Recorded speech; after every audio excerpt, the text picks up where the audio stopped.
Everyone thinks they know ancient Egypt, pyramids, pharaohs, golden treasures, but dig deeper into the desert sand and you hit walls that modern science can't break through. Precision cuts that our tools struggle to match. Granite blocks move distances that should have been impossible. Chemical processes we can't reverse engineer. Construction techniques that vanish from the record. What did the ancient Egyptians know that we've forgotten? What secrets died with their civilization? Which mysteries still mock our best technology? The Great Pyramid stands at Giza with 2.3 million stone blocks. Each block weighs between 2 and 15 tons. The base covers 13 acres. The corners align to true north within 3/60ths of a degree. That's more precise than most modern buildings. The internal chambers connect through passages so narrow, you crawl. The king's chamber holds a granite sarcophagus that weighs 15 tons. The doorway measures 3 feet wide. Do the math. The sarcophagus was placed during construction, not after. But here's the problem. Modern cranes struggle with granite blocks half that size in controlled environments. The ancient Egyptians had copper tools and wooden ramps. If you value documented ancient history like this, subscribe. It's the best way to support our work. Also comment from which city you're hearing this from. This script is researched and factual, using sources from Egyptology journals and archaeological reports. Now back to the story. Khafre's pyramid sits 200 yards south of the Great Pyramid. Same limestone blocks. Same impossible precision, but Khafre's chambers show something different. The granite beams in the burial chamber weigh 40 tons each. They span 12 feet without support posts. The beams show no stress fractures after 4,500 years. Modern concrete beams that size would crack under their own weight. The granite came from Aswan, 500 miles south. River transport explains part of the journey. But Aswan granite quarries sit on the east bank. The Nile flows north. The granite had to cross the river. Travel downstream, then cross again at Memphis. Each block, 40 tons, 500 miles. No mechanical advantage except copper levers and wooden rollers. The Osirian at Abydos breaks every rule. Massive red granite blocks form walls 20 feet thick. Each block weighs over 100 tons. The structure sits 60 feet below ground level. Water fills the central chamber year-round. The walls show no tool marks. The joints between blocks measure less than 1/32 of an inch. You can't slide paper between them. The blocks show no evidence of mortar or cement. They're held by weight and precision, alone. Dating puts the Osirian at 6,000 years old. That's older than Stonehenge, older than the pyramids, but the precision surpasses both.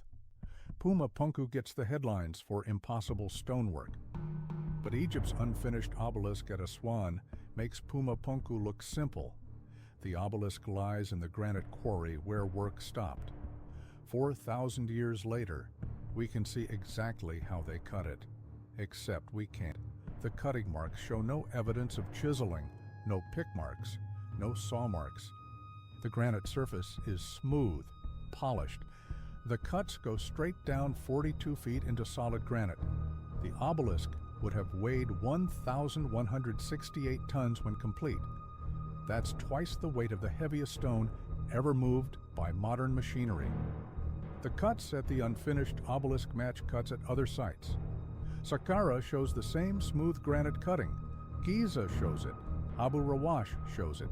The cuts appear across 800 miles of Egypt. Same technique, same precision, same impossible results. Experimental archaeology has tried to reproduce the cuts. Diamond-tipped tools work but leave different marks. Laser cutting works but requires power sources that didn't exist. Ultrasonic cutting works but leaves vibration patterns in the stone. The ancient cuts show none of these signatures. The Serapeum at Saqqara holds 24 granite sarcophagi. Each sarcophagus weighs 65 tons. They sit in underground chambers carved from limestone bedrock. The chambers measure exactly 9 feet wide. The sarcophagi measure 8 feet wide, 1 foot of clearance. But the lids weigh 15 tons each. They're perfectly fitted. No modern crane could maneuver a 15-ton lid in a 9-foot chamber 60 feet underground. The Serapeum was discovered in 1850 by Auguste Mariette. 21 sarcophagi were empty. 3 held mummified bulls. But the precision suggests a different original purpose. Each Serapeum sarcophagus shows the same impossible craftsmanship. The internal corners are perfectly square. The walls are parallel within thousandths of an inch. The surface finish is mirror smooth. Modern granite fabrication uses diamond tools and computer-controlled machinery to achieve similar results. The ancient Egyptians used copper tools and stone hammers, at least according to the official timeline, but copper tools can't cut granite. Stone hammers can't polish granite. Something doesn't add up. The Great Pyramid's internal chambers contain more impossible precision. The King's Chamber measures exactly 20 by 10 by 11.5 feet. The walls are granite. The corners are square, within hundredths of an inch. The chamber sits at the heart of a 2-million-ton pyramid. The granite blocks in the walls weigh up to 70 tons each. They were placed with tolerance tighter than modern skyscrapers. The chamber's acoustics create a specific resonant frequency, 8 Hertz, the same frequency as the Earth's electromagnetic field. Coincidence or design?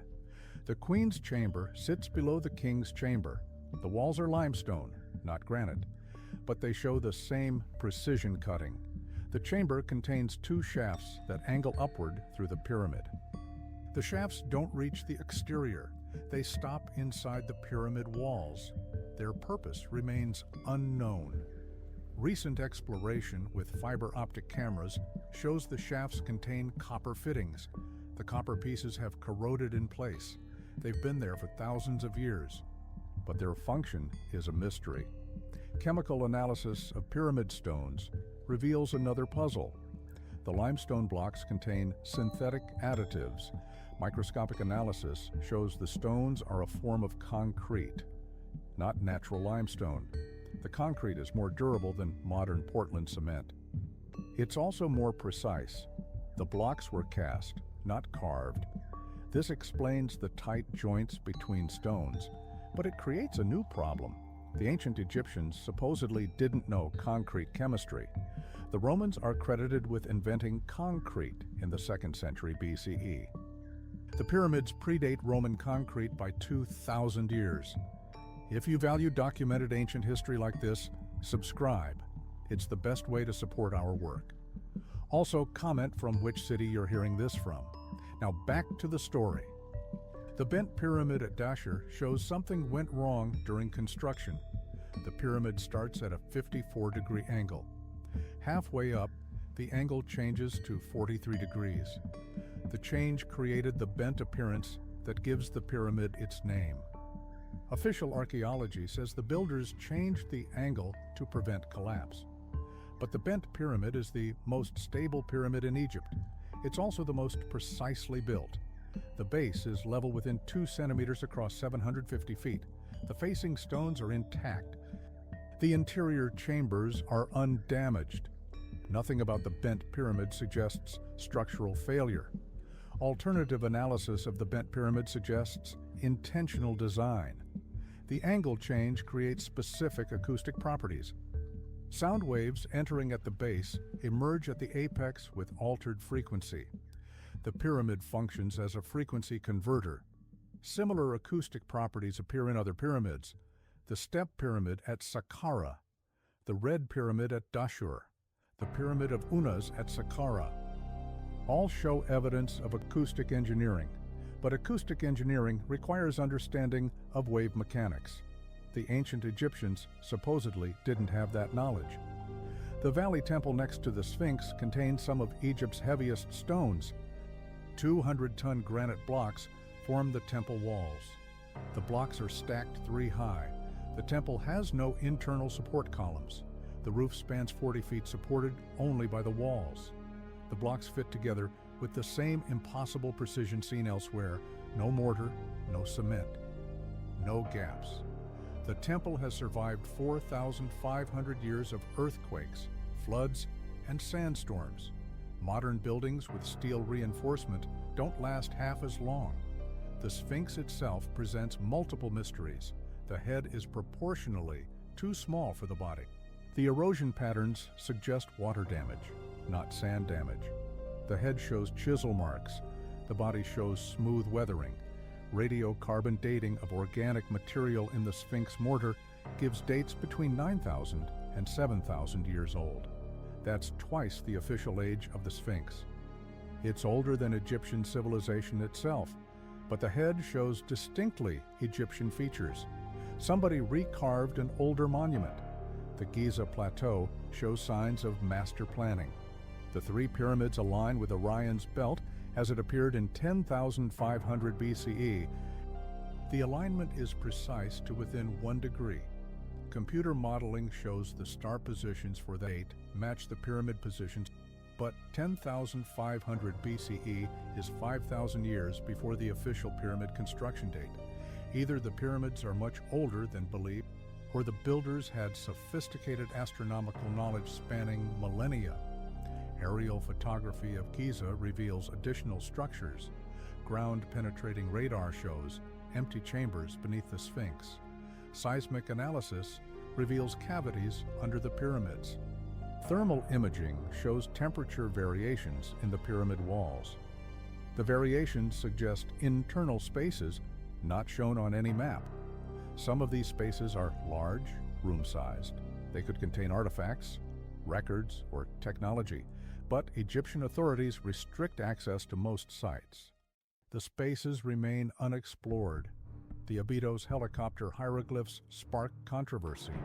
The carvings appear to show modern aircraft, a helicopter, a submarine, a glider. Official archaeology explains them as overlapping hieroglyphs from different periods. Older carvings were plastered over and new carvings added.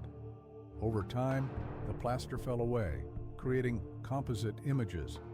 But detailed analysis shows the aircraft images are carved into the original stone. They're not composite overlays. The implications are obvious and impossible.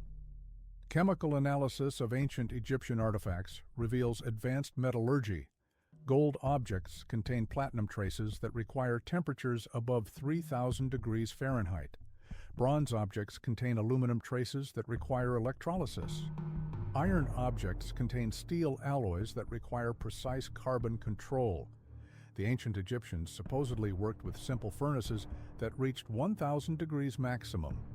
The metallurgical evidence contradicts the technological timeline. The Dendera light reliefs show what appear to be electrical devices. The carvings depict bulb-shaped objects connected to cable-like lines. Human figures operate switch-like controls. The objects emit wavy lines suggesting light or energy. Orthodox interpretation calls them religious symbols, but engineer analysis suggests electrical schematics. The proportions match incandescent bulb designs. The cable configurations suggest power transmission. The control mechanisms suggest switching circuits. If the ancient Egyptians had electricity, where did it come from? The Saqqara bird challenges assumptions about ancient flight knowledge. The wooden artifact dates to 200 BCE. It has aerodynamic proportions. The wings show specific angles that create lift. The tail design provides stability. When scaled up, the proportions match modern glider designs. Test flights of scaled models confirm the design. The bird achieves stable flight with proper balance. But the ancient Egyptians supposedly knew nothing about aerodynamics. The bird suggests otherwise. Precision drilling in ancient Egypt creates another puzzle. Holes drilled in granite show tool marks that spiral down the sides. The spiral pitch is consistent. The feed rate was 0.1 inches per revolution. Modern diamond-tipped drill bits achieve similar rates. But ancient copper tools should produce much slower rates. The spiral marks suggest the drills cut through granite, like modern tools cut through wood. The physics don't work with copper tools. Something else was doing the cutting. The Temple of Jupiter at Baalbek sits in Lebanon, not Egypt. But it connects to Egyptian mysteries. 3 massive stones form the temple foundation. Each stone weighs 800 tons. A 4th stone in the nearby quarry weighs 1,200 tons. No crane exists that can lift stones this size. The temple builders somehow quarried, transported back, and positioned stones that modern machinery can't handle. Roman engineering gets the credit, but Roman construction techniques can't explain the megalithic foundation. The stones predate Roman occupation.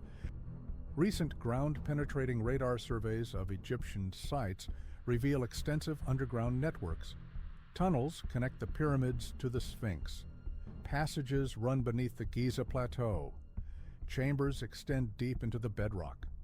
The networks are sophisticated, multiple levels, precise construction. Some passages are flooded, others are sealed with massive stone blocks. The networks suggest the surface monuments are only part of a larger complex. Most of the complex remains inaccessible. Carbon dating of organic materials from pyramid construction sites produces inconsistent results.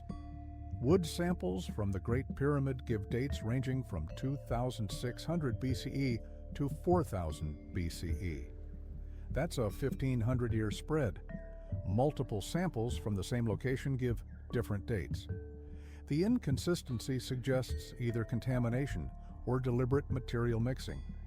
If ancient builders used old wood from different sources, carbon dating becomes unreliable. The true construction dates remain uncertain. Astronomical alignments in Egyptian monuments extend beyond Giza. The Temple of Karnak aligns with the winter solstice sunrise. The Temple of Abu Simbel aligns with the spring equinox. The Temple of Edfu aligns with specific star positions. The alignments required sophisticated astronomical knowledge. They also required long-term observation. Stellar positions change over centuries due to precession. The alignments suggest the ancient Egyptians tracked stellar motion over thousands of years. That implies scientific continuity spanning millennia. Water damage throughout the Giza complex suggests a much wetter climate in the past. The Sphinx shows clear water erosion. The Valley Temple shows flood damage. Limestone blocks throughout the complex show dissolution patterns consistent with prolonged water exposure. Egypt's current climate is arid. Annual rainfall measures less than 1 inch. The water damage requires a climate with much higher rainfall.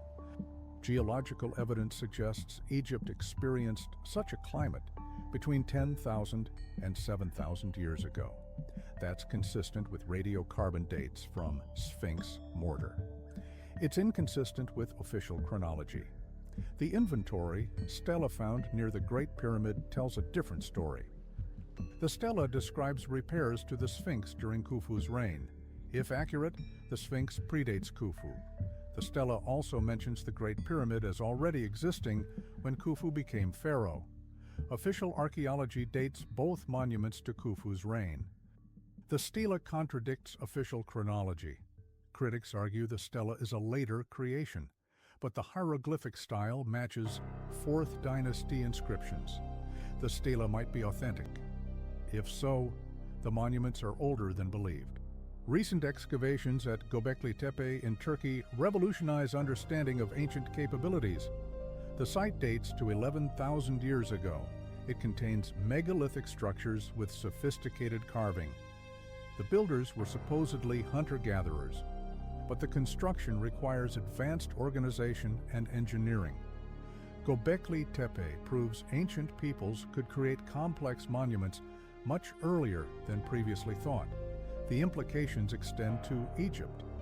If hunter-gatherers could build Göbekli Tepe 11,000 years ago, what could organized civilizations achieve? Microscopic analysis of pyramid casing stones reveals tool marks invisible to the naked eye. The marks show evidence of machining, perfectly parallel lines, consistent depths, regular spacing, the patterns match modern machining signatures. But they appear on stone supposedly cut with copper tool. The microscopic evidence contradicts the official tool timeline. Either the analysis is wrong, or the ancient Egyptians had access to precision machining technology. The mystery deepens with every excavation. Each new discovery raises more questions than it answers. Advanced knowledge appears throughout ancient Egypt, precision that rivals modern capabilities, engineering that exceeds current understanding, chemistry that shouldn't exist, physics that doesn't compute. The evidence is overwhelming. The explanations are missing. In 1995, archaeologists discovered a sealed chamber beneath the Sphinx's right paw. Ground-penetrating radar confirmed a rectangular space 9 meters by 12 meters. The chamber sits in bedrock 30 feet below the surface. Seismic analysis suggests the chamber contains objects, metal objects. The chamber has remained sealed for thousands of years. Egyptian authorities have restricted access. The chamber's contents remain unknown. But thermal imaging shows the chamber's temperature differs from surrounding rock. Something inside generates heat. After 4,000 years, something in the chamber is still active.